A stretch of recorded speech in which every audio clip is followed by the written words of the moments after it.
Maisto kokybę, ko gero, būtų ganėtinai sunku apibrėžti. Tai yra esmė, kad maisto produkte nebūtų kažkokių neleidžiamų, pavojingų, kenksmingų medžiagų.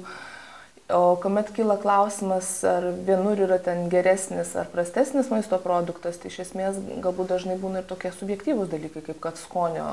dalykas. Na, vienam gal ten skaniau, kur saldžiau, kitam skaniau, kur netaip saldu. Tai čia yra tokie, na, jau su skonio receptoriai susiję dalykai. Bet iš tiesų tos kalbos, kad to paties prekės ženklo galbūt produktai yra skirtingos, taip vadinamos, tos kokybės, kaip mes jas suprantam, per skonio receptorius arba kitus jutiminius dalykus, kad jos yra skirtingos, tarkim, ES senbuvėm ir tom valstybėm, kurios turi mažesnę perkamąją galią,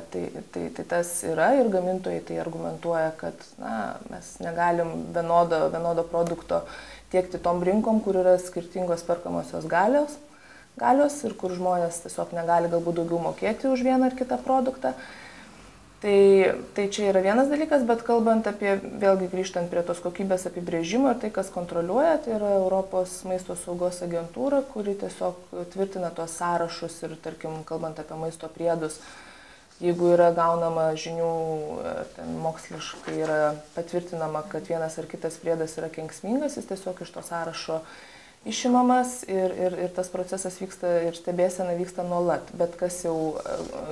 konkrečiau apie maisto kokybę pačiose valstybėse narėse, tai yra grynai nacionalinis klausimas ir jau pačios atitinkamos institucijos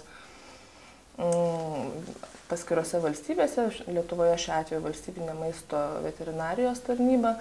jie atlieka tuos patikrinimus ir pagrindinę kontrolę.